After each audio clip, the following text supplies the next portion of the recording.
came from Burma, now called Myanmar.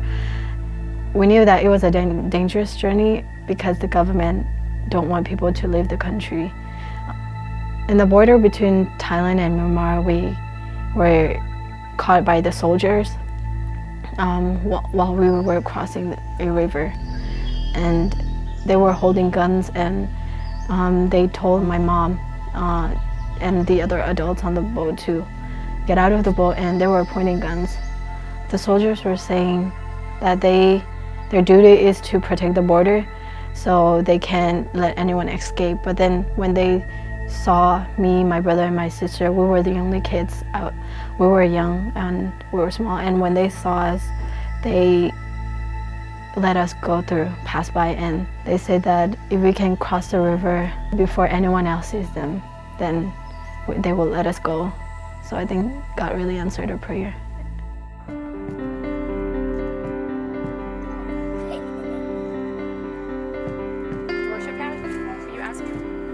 So when I started to hear about the refugee stories and the trials and the tribulations that these little kids went through, and it really put a burden on my heart. The first time I went to Clarkson and I heard their stories about trying to run in the jungle and escaping from different types of soldiers that was trying to kill them, and the things that they witnessed to their own family members, and how they saw their houses burnt down, and how they just lived on their feet and in the jungle and in the wild, basically, no houses or anything. The burden on my heart was so great. I couldn't sleep for like 3 nights when I saw a lot of our kids that I went and I met were sleeping on the floor, and there was rats and roaches, and they didn't have a lot of food in their pantry. I felt like, I'm only one person, but I just prayed to God and asked him that he would open the doors, and as long as he opened them, I would walk through them. You look like your daddy. Daddy! He looks like his daddy. Yeah, he does. Gosh, he got so big. Mm-hmm. Do you need more clothes? Yeah. Here in Clarkson, Georgia, the diversity is amazing for our refugee population. Time magazine calls it the most diversified square mile in the United States. Here we have 60 different countries represented, and with 120 different languages spoken here. Clarkston is an area that was an army base during the Second World War.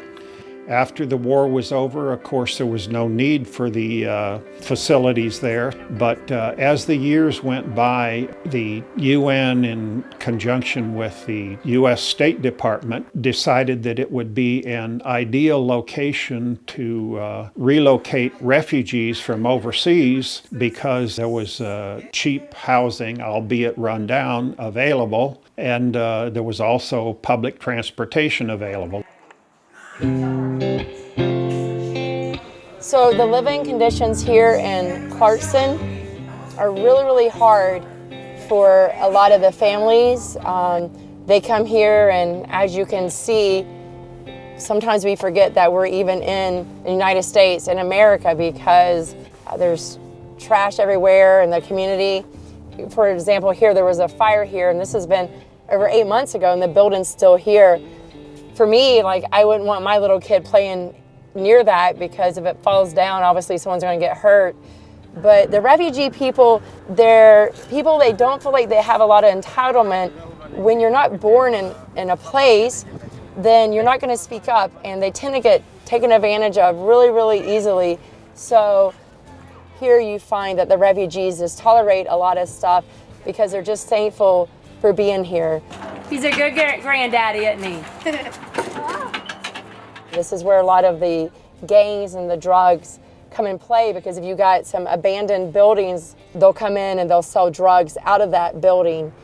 And so we try to keep it clean, because a lot of our kids actually live, here and across the street, and we don't want them to be involved, because we want to keep them as safe as we can.